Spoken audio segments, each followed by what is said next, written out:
hoje vamos falar aí do ganhador da Palma de Ouro em Cannes 2023. Estamos entusiasmadíssimos aqui. Será que dessa vez foi uma palma justa?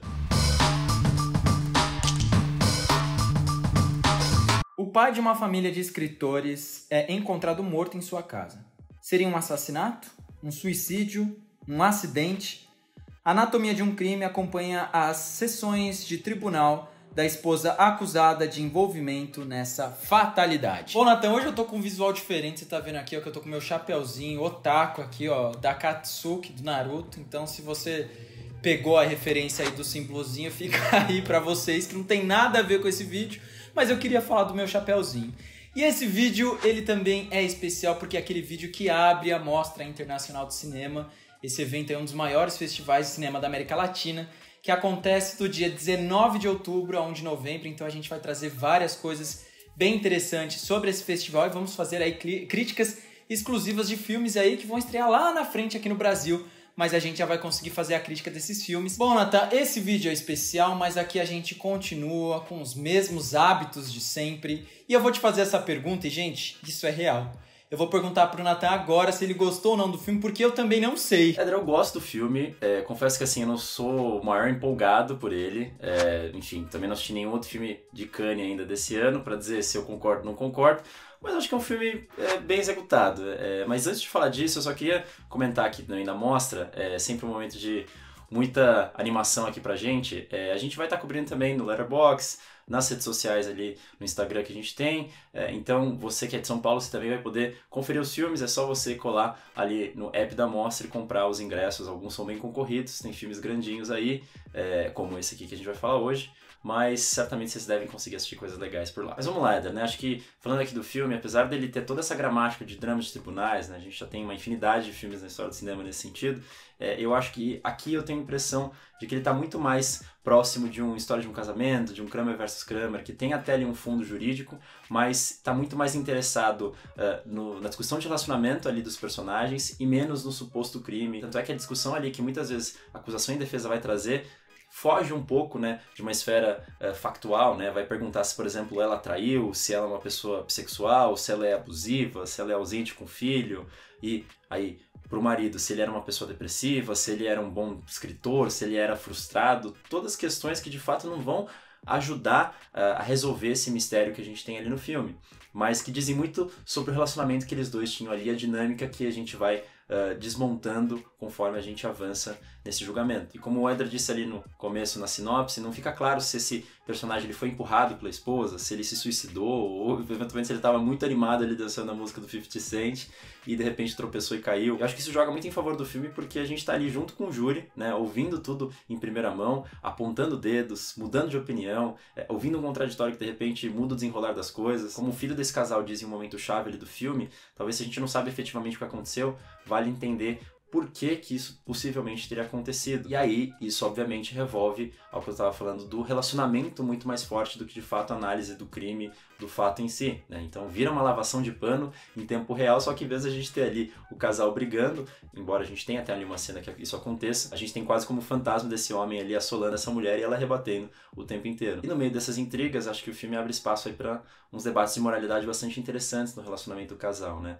Supondo que ele tenha se suicidado de fato, o fato deles não estarem ali muito bem numa fase boa, e que ela, de alguma forma, tinha uma relação tóxica ou abusiva com ele, faz com que a culpa dele ter se matado seja dela, ou isso é uma total responsabilidade desse cara? Se ele, por exemplo, não quer transar com essa moça porque tá lidando ali com trauma, eles fazem um combinado de que ela pode pular a cerca, isso seria o mais moral nessa situação? Ou a relação de apoio nesse momento seria importante? Então, pra gente começar a discutir o filme aqui, acho que ele tem um texto bastante forte de cara, e enfim, a gente tem várias ramificações disso ao longo do filme. Eu tenho que dizer que eu gostei bastante do filme.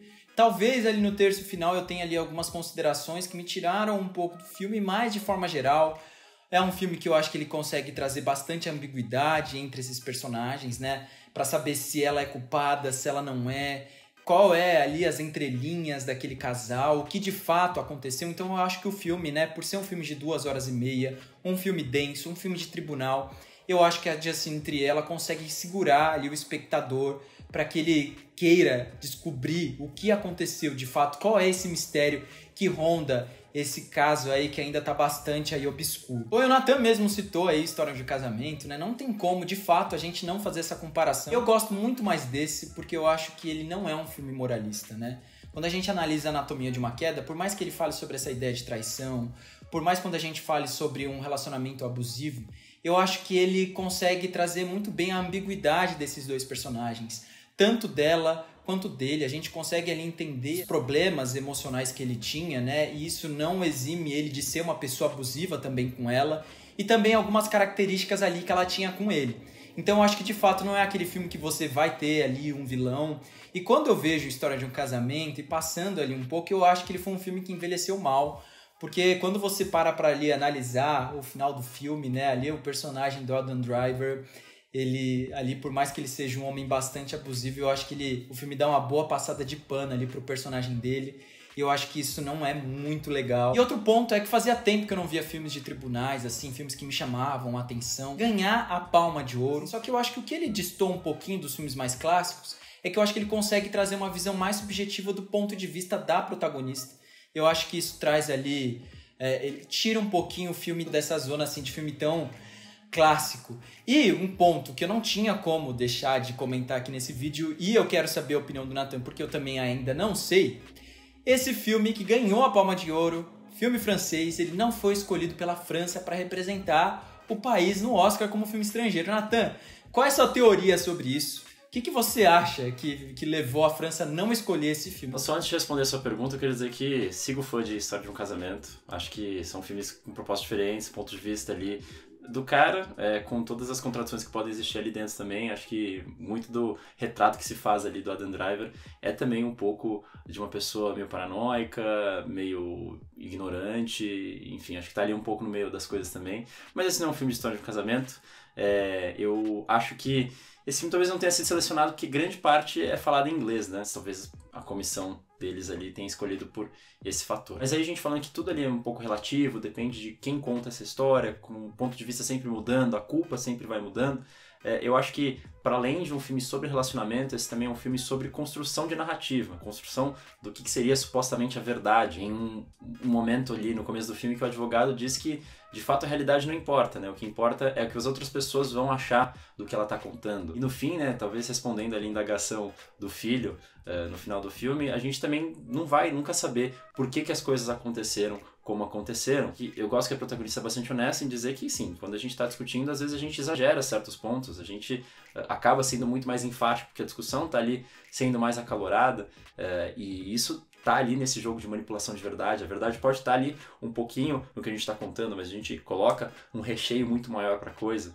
Imagina isso quando a gente analisa um relacionamento inteiro em perspectiva de anos, enfim, que a pessoa teve ali um filho de fato. Então eu acho que se essas impressões elas são falhas, né, a gente nesse filme de tribunal, né, como uma extensão dessa DR ali do casal, nessa vibe meio História de um Casamento que a gente está falando aqui, também encontra suas limitações. Se a gente for observar da forma como acusação e defesa ali falam as coisas que eles têm a dizer, a gente também está lidando com narrativas criadas, né? Às vezes um mesmo fato pode ser analisado de formas completamente diferentes. Em muitos casos, uma coisa que é conveniente em certo momento ali para acusação, quando a gente tem a discussão, por exemplo, de suposições, né, que a gente precisa fazer, já que os fatos não oferecem tudo que a gente conseguiria ali para o caso, a defesa obviamente chia nesse momento, mas mais para frente você vai ver que ela mesma também se aproveita de suposições que aí no caso a acusação agora vai reclamar. Então no fim o que a gente tem aqui não são vencedores, a gente não tem a verdade definitiva de forma nenhuma. Eu acho que o que fica claro é que se há elementos que podem corroborar ali os dois lados, obviamente eles não corroboram nenhum deles. Então a gente só tem perdedores nessa história. No fim, se tudo der certo para a protagonista, ela for absolvida, ainda assim vai restar culpa, ainda assim vai restar trauma. Isso vai acontecer também para o filho do casal.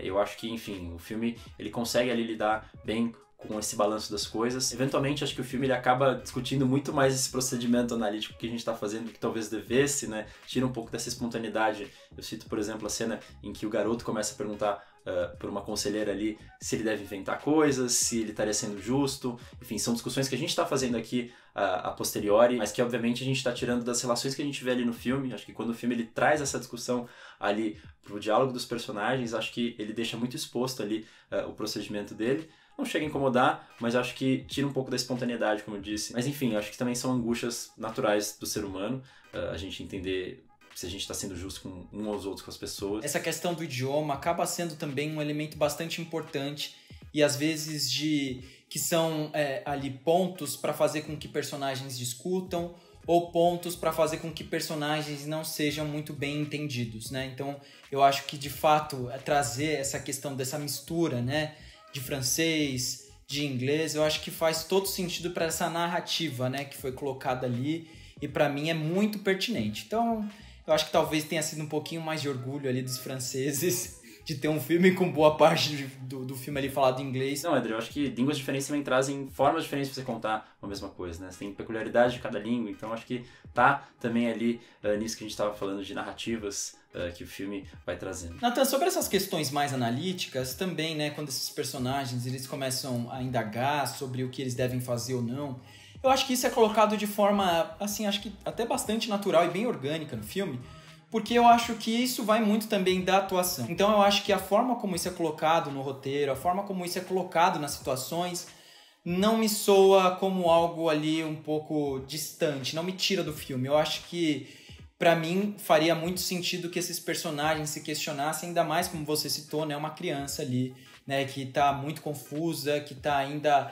tentando digerir tudo que estava acontecendo ali naquela situação. E uma coisa que às vezes eu ficava falando sozinho ali na minha cabeça que me irritava, não sei você, Nathan, na parte do tribunal, aquele cara que estava contra, né, a Sandra, cara, ele era muito chato, ele conseguiu fazer o papel dele muito bem ali, porque, de fato, ali ele participa de momentos muito tensos em que ele é bastante ali incisivo, e faz com que a gente acredite muitas vezes que ela tem culpa ali, né? Eu acho que, assim, pra mim, uma única coisa que me incomodou um pouco no filme ali foi mais pelo final, porque a gente tem um longo arco ali pra gente falar sobre a investigação, depois falar ali sobre o desenvolvimento desses personagens, a gente vai descobrindo muito aos poucos ali o que de fato ali estava acontecendo com eles, e ali eu acho que no terço final as coisas acontecem de forma um pouco apressadas, né? Então ali por conta de uma atitude do garoto, e ele tem um lapso ali, e ele começa a lembrar de certas coisas, então eu acho que, por mais que seja um filme longo, é um filme de 2h30, eu gostaria de ver um pouquinho mais ali no final do desenvolvimento, esse outro momento do personagem do garoto, pra gente entender e conseguir raciocinar um pouquinho sobre tudo ali que estava acontecendo. Então eu acho que ele caminha bem nas duas primeiras partes, e eu acho que ele no finalzinho ele dá uma desandada por ele querer ir um pouquinho mais rápido pra gente ter uma resolução ali, entre aspas, né? Porque como o Nathan mesmo disse, eu acho que várias coisas ficam em abertas, mas pra gente ter um começo ali, né, de uma resolução sobre o que de fato ali aconteceu, sobre o caso no tribunal. Eu acho que é um filme, quando analisado ali filmes de tribunais, eu acho que é um filme sim acima da média, que eu espero ver aí nas premiações ali, principalmente no Oscar, no ano que vem. Cara, eu acho que uma coisa que eu não gosto muito aqui é uma questão estética, né? Esses filmes de tribunais, eles já costumam ser um pouco mais paradões, porque a gente não tem muito como inventar a roda ali, né? Sempre um plano e contraplano de uma conversa que a gente vê ali de acusação e defesa. Então, a gente tem aqui algumas tentativas de dar uma dinamizada nisso, né? Tem várias reconstituições que eles fazem ali, que muitas vezes eles trazem uma câmera um pouco mais instável, enfim, com uma qualidade mais baixa. A gente tem muitas vezes algumas coisas em primeiro plano desfocadas ali, passando no meio da câmera. Eu particularmente acho que são muito mais distrações do que, de fato, algo que colabora ali para a narrativa que a gente está trazendo aqui, como, por exemplo, a gente estava falando agora há pouco da questão das línguas. E eu cito aqui um outro filme também francês, recente aqui, que também é um drama de tribunal, que chama Saint-Omer.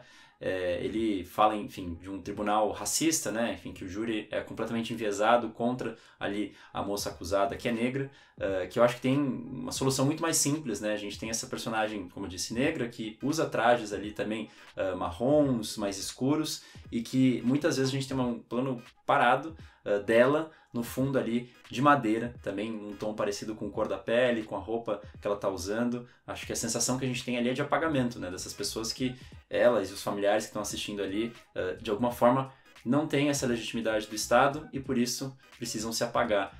Enfim, acho que acaba dizendo muita coisa com um recurso bastante simples e básico ali. Eu acho que quando o filme aqui, Anatomia de uma Queda, tenta inventar a roda aqui com umas coisinhas perdidas, acho que acaba sendo, como eu disse, mais uma distração.